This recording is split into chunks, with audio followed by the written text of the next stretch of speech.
Magandang hapon po.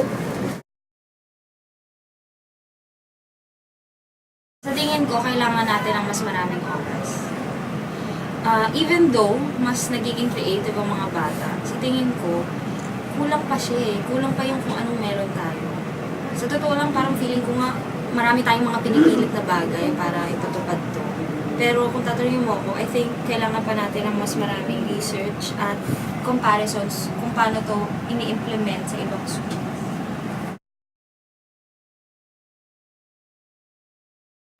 Sa totoo lang, mula nung na-move ako sa non-pearl program na batch, nakikita ko talaga yung difference niya. And tingin talaga, iba yung ugali ng mga batang walang MLT. Kasi, alam mo yun, yung information kasi, o yung impormasyon, hindi kasi siya andyan. Alam mo yun, kailangan mong hintayin, umuwi ka ng bahay para malaman mo. Unlike yung sa inyo, di ba? Ang dali-dali lang nun. Pag may tinanong ako, madali lang yung research. Kaya mas maraming alam yung mga bata. Pero yun nga, ang ugali ng mga bata nang wala sa Pearl program, mas persevering or mas resourceful sila. At talagang pag may nalaman sila, mas nagsistay sa kanila. Parang mas nagsistay sa long-term memory nila compared sa short-term. Well, yun nga, una sa lahat, pag may kailangan kang alamin o pag may kailangan kang impormasyon, makukuha mo siya agad. Tapos, mas creative nga yung mga bata.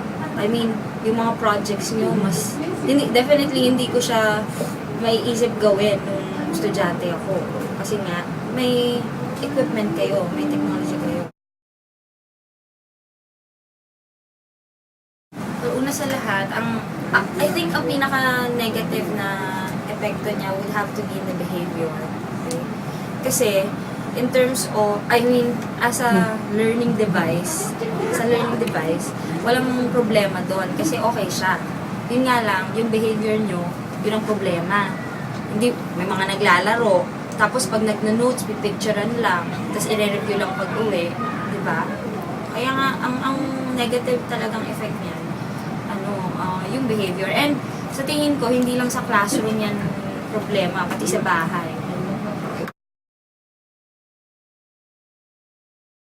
I would like to say no, pero hindi na nagawa na natin siya, naumpisa na natin siya dito. So, I think kailangan, ituloy talaga siya. Pero kailangan nga, tulad nga nung sagot ko sa first question, kailangan talaga improve siya. Tapos kailangan i-compare din tayo dun sa mga ibang schools na nag-MLT. Kasi pag inumpisa mo na isang bagay, walang point na itigil siya. So, the only thing that you can do is improve it. Thank you.